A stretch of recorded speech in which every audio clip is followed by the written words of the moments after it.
एक डेढ़ घंटे बाद अगर आपकी नींद खुल जाए, 1 घंटा 1.5 घंटा आप सोइए, उसके बाद जो नींद खुली तो 1 डेढ़ घंटे तक अगर आपको नींद नहीं आ रही है, रात्रि को सोने के बाद में 1 घंटे बाद जब उठे तो आपको प्यास लग गई, भूख लगने लगी, प्यास लगने लगी कि मेरे को पानी पीना पड़ेगा, घबराहट हो रही, पानी पीना पड़ेगा। एक डेढ़ घंटे सोने के बाद अचानक नींद खुले और आपको प्यास लगे, समझ लेना आपके पितृ भूखे हैं और प्यासे हैं।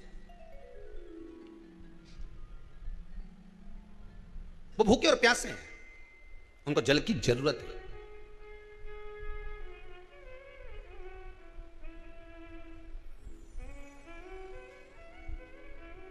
किसी भी नदी में, सरोवर में, कुंड में, बावड़ी में, तालाब में, आप तीर्थ में जाकर जब स्नान करते हैं तो स्नान करने के बाद एक काम का नियम बना लो कि अपने हाथ की अंजलि में जल लेकर अपने पूर्वजों को देना। प्यासे रहते हैं, भाग मांगते हैं।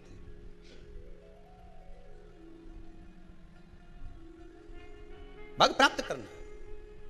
3 वृक्ष पितरों के तुल्य हैं।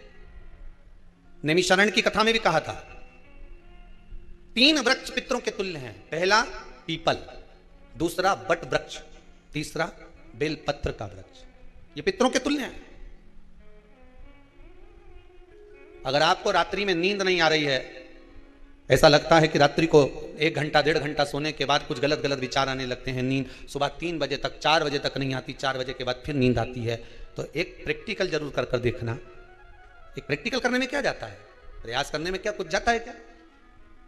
प्रैक्टिकल कर देखना कि कहीं सीओर वाला महाराज झूठ तो नहीं बोल रहा, तो प्रैक्टिकल करने में कुछ नहीं जाए।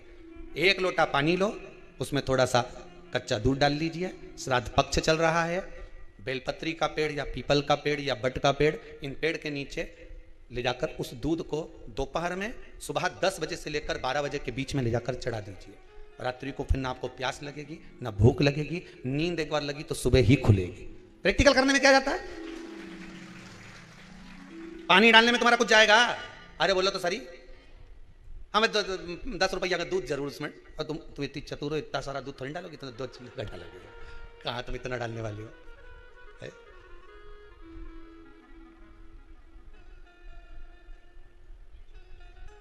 कहा बहुत चतुर लोग हो रहे संसार में हो। भले पूजन पाठ नहीं करे, पर कहीं का एकदम मिलने आ जाए ना, क्या अम्मा जी है क्या पाठ कर रही है, फिर वो भी बैठ गई तुरंत, अभी तो सोई थी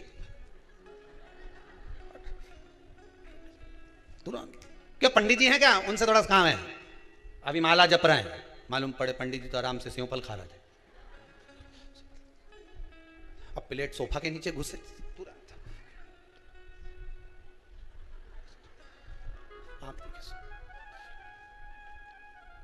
प्रैक्टिकल करने में क्या जाता, कुछ भी नहीं बिगड़ेगा, ये तो बस जल डालोगे तुम्हारा ही कुछ अच्छा हो सकता है, बाबा की कृपा है।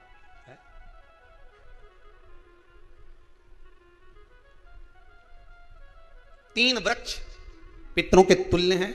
पहला जम के बोलिए पीपल, दूसरा बट वृक्ष, तीसरा बेलपत्री का वृक्ष। 3 पीपल के वृक्ष में 52,000 ब्राह्मण एक साथ निवास करते हैं, इसलिए पितृतुल्य है। बट वृक्ष ब्रह्मा जी के मस्तक से बना, इसलिए पितृतुल्य है। और बेलपत्री का वृक्ष माता पार्वती जी के अश्रु से बना। जब आंसू गिरे थे माता जगत जननी जगदम्बा पार्वती के, उस समय पर पितृलोक में हलचल उत्पन्न हो गई थी, हमारी नातिन की आंख में आंसू कैसे आ गए। मैनावती की पुत्री है,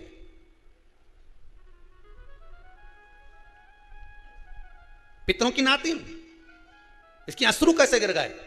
पार्वती जी ने कहा ये आंसू नहीं, मेरा पुण्य भाग प्रकट करती हूं बेलपत्री के रूप में। तो पितरों ने वर दिया था कि ये बेलपत्री का वृक्ष हमारा आशीर्वाद है, इसके नीचे अगर कोई दीप लगाता है, शिव को स्पर्श कर चढ़ाता है, उसके पितरों की शांति होगी, हम स्वयं उसको आशीर्वाद देने के लिए पधारेंगे। बेलपत्र का वृक्ष पितृ तुल्य।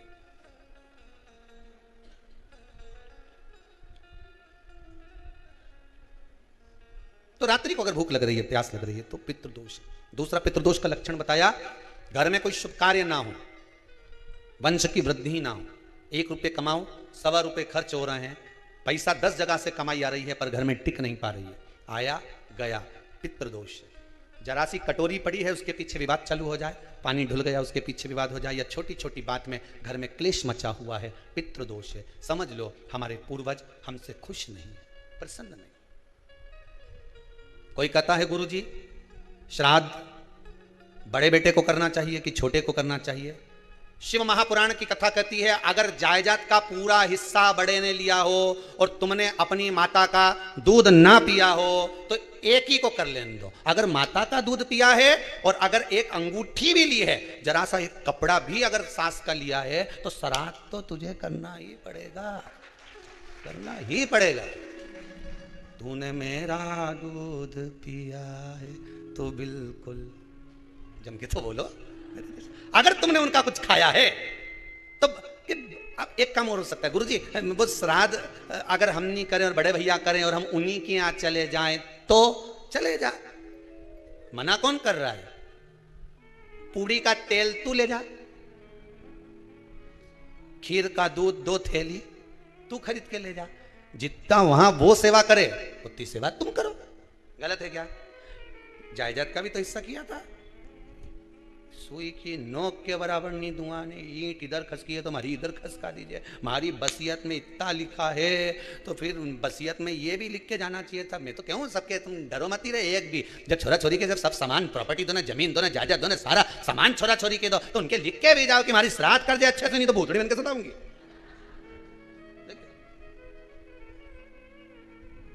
श्राद्ध करो। कितना दिया तुमको? बोलो ईमानदारी से बोलना, कितना दिया? ढेरों में। और एक बात बहुत अच्छे से कहूंगा, आप लोगों के जीवन में उतरे। अगर मायके में भाई, मायके में भाभी, मायके के लोग अगर आपके माँ बाप का श्राद्ध नहीं करते हैं तो बेटी भी अपने माता पिता का श्राद्ध कर सकती है। उसने भी दूध पिया है अपने माता पिता का, पर वो श्राद्ध का भोजन कौन कराएगा? बेटी का पुत्र हो, बेटी की पुत्री हो, वो कराए। और नाम वो नाना नानी का ले ले करे। अगर वो नहीं कर रहे हैं, वो नहीं संभालते, वो नहीं जानते, तो आप करो, वो करे। 2 भाग होते हैं। जब एक रोटी गाय के मुख में दी जाती है, गाय के मुख में जब हम रोटी देते हैं, एक रोटी जब देते हैं, या तो गाय के मुख में 16 श्राद्ध में जब रोटी देते हैं तो रोटी को बीच में से तोड़कर, रोटी का जो भाग होता है उसको, मतलब ऊपर से फुलका का परत नहीं निकालना है। रोटी जो सीधी सीधी है ना, जैसे ये रोटी है तो इसको बीच में से तोड़ लिया, 2 भाग विभाजित कर लिया, नीचे वाले भाग में भी थोड़ा सा गुड़ शक्कर रख लिया, ऊपर वाले भाग में भी गुड़ शक्कर रख लिया, एक के ऊपर एक रोटी को रख लिया, वो गाय को दी। तो अपन श्राद्ध पक्ष में 2 पूड़ी का प्रमाण है कि गाय को 2 रोटी दी जाती है, कुत्ता को 2 रोटी दी जाती है। 2 पूड़ी रख के देते हैं, आप लोग तो देते होगे, 2 पूड़ी के ऊपर पूड़ी रखकर, थोड़ा सा मीठा रखकर, नमकीन रखकर, कुत्ते को भी देते, 2 पूड़ी तोड़कर कागा को भी देते। 2 पूड़ी का प्रमाण कहां से आया?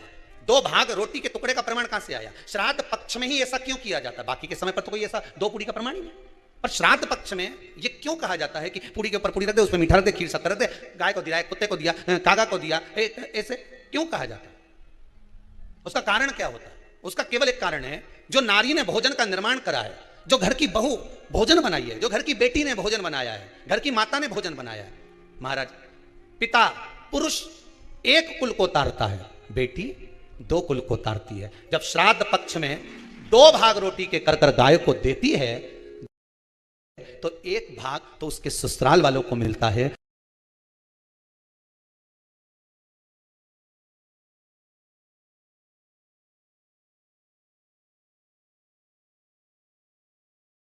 मायके को भी मिले, ससुराल को भी। जब गया जी का पिंड होता है तो नाना नानी सबका स्मरण कराया जाता है। 2 भाग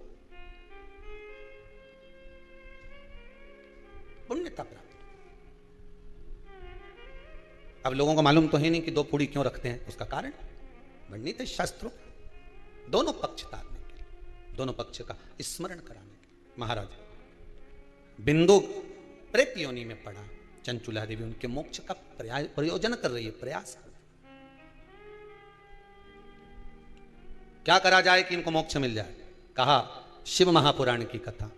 पार्वती मैया की सहेली बन गई और पार्वती मैया ने शिव महापुराण में प्रेत योनि से मुक्त होने के लिए कहा, तुम तुमरुका जी के यहाँ जाओ, देवऋषि नारद के पास जाओ। नारद जी ने तुमरुका जी के पास भेज दिया। क्यों? नारद जी जानते हैं मैं कथा नहीं कर सकता, मैं कथा सुन सकता हूं पर कह नहीं सकता, कहने के लिए मुझे बैठना पड़ेगा, सुनने के लिए हो सकता है कि मैं चले जाऊं, वापिस आकर बैठ जाऊं। तुम रुका जी से कहा कथा कह दोगे? हाँ, कहने में क्या दिक्कत है? मेरे पति को प्रेत योनि से मुक्त करना है। तुम रुका जी बोलते हैं केवल तुम्हारा पति प्रेत योनि से मुक्त नहीं होगा।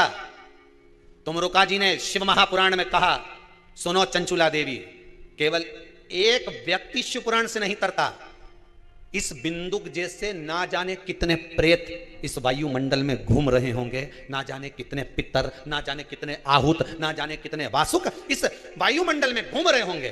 तुम्हारा पति तुमको दिखा नहीं, तुम्हारा बिंदुक तुम्हें कभी नजर आया नहीं, फिर कारण क्या था? बस मन में शांति नहीं है। घर में सारा सुख है पर हृदय में शांति नहीं, समझ लो पितृदोष है। क्या करा जाए? फिर क्या करोगे महाराज? हृदय शांति, हृदय शांति। केवल एक अकेला बिंदुक शिव महापुराण की कथा सुनकर नहीं तरेगा। तुम रुका जी कहते हैं जिस समय पर मैं शिव महापुराण की कथा कहूंगा, सुनो चंचुला देवी, इस संसार के इस भूमंडल पर मृत्यु लोक में जितने भी जीव इस संसार सागर में भटक रहे होंगे, शिव महापुराण की कथा सुनकर वो भी तर जाएंगे। ये अकेली बिंदुक को तारने वाली नहीं है। इस मृत्यु लोक में जो विराजमान, आज भी नियम है महाराज, श्राद्ध का भोजन टेबल पर नहीं कराया जाता, श्राद्ध का भोजन ब्राह्मण को कुर्सी पर बिठाकर नहीं कराया जाता, श्राद्ध का भोजन किसी जाता। श्राद्ध का भोजन आज भी प्रमाण है कि ब्राह्मण के लिए भूमि पर आसन लगना चाहिए और जमीन पर बैठकर कराना चाहिए। तब क्यों? क्योंकि इस भूमि पर बैठकर जब भोजन कराएंगे, इसी भूमि से ना जाने कितने पितर गए, कितने तर्पण हुए, कितनी तिलांजलि हुई, इसी भूमि से, इस रज से, इस कण से ना जाने कितने जीव चल गए। अब लकड़ी पर या टेबल पर या कुर्सी पर बैठकर ब्राह्मण को भोजन कराने का प्रमाण नहीं है। अब आपका फैशन ज्यादा हो गया तो बात दूसरी है। पंडित जी ऊपर बैठ के खा लोगे क्या? पंडित जी तो बोलेंगे अच्छा है खिला दो। ऊपर बैठ के क्यों? वो झुकने में थोड़ी सी कमर लचक जाए, क्योंकि खीर परसेगी तो झुकना पड़ेगा। अब ब्राह्मण अगर भोजन करने आसन पर बैठेगा, तुम अगर थोड़ा झुककर परसोगी, ब्राह्मण के सम्मुख में आप थोड़ा सा भोजन कराते समय झुकोगी, जरा विचार करिए। यशोदा मैया के घर में संतान नहीं थी, यशोदा जी श्रावण के महीने में श्रावणी करने आए हुए ब्राह्मण को मात्र खीर परोसने के लिए गई थी। 52 साल की उम्र थी, संतान का सुख नहीं दिख रहा था, खीर परोसने के लिए गई। उतनी देर में ब्राह्मणों ने देखा इनके घर में संतान नहीं है, पुत्र भव कह दिया। और यशोदा जी के पति श्री नंदराय जी कह रहे हैं कि बाबा मैं 60 का या 55 की, बाल हो गए धोले, और तुम कह रहे हो पुत्र होगा, कहां से होगा? ब्राह्मण कहते हैं ब्राह्मण जब भोजन करता है, भोजन करते समय जब वर देता है, वो वर गलत नहीं हो सकता, कहीं से भी आएगा, पर छोरा तो आएगा। और आया, कहीं से भी आया पर पुत्र आया, क्योंकि आशीर्वाद दिया था। श्राद्ध पक्ष का भोजन टेबल पर नहीं, कुर्सी पर नहीं, श्राद्ध पक्ष का भोजन ब्राह्मण को आसन लगाकर जमीन पर कराना चाहिए, भूमि पर।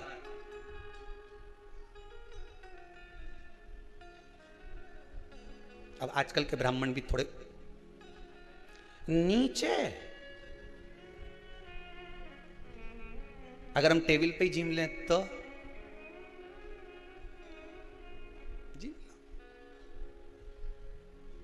क्या बोले भी तो क्या बोले, तुम्हें बताओ।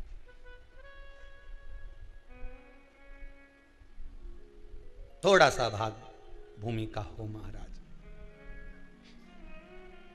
तर्पण तिलांजलि सब भूमि पर। हम तो जो जजमान हवन करने के लिए भी जो जजमान लोग नाम लिखाए हैं पितरों के लिए, तो हम उनको भी कहते हैं कि कुर्सी पर बैठकर आहुति छोड़ने से अच्छा है आप बैठो मनानी पर, पहले सबसे पहले भूमि पर 10 मिनट बैठो, पर बैठकर आहुति छोड़ो, उसके बाद भले आप स्टूल लगाओ, कुर्सी लगाओ, आपकी मर्जी, पर 10 मिनट 5 मिनट तो आप भूमि पर बैठो, उन जीवों के लिए, उन जीवों के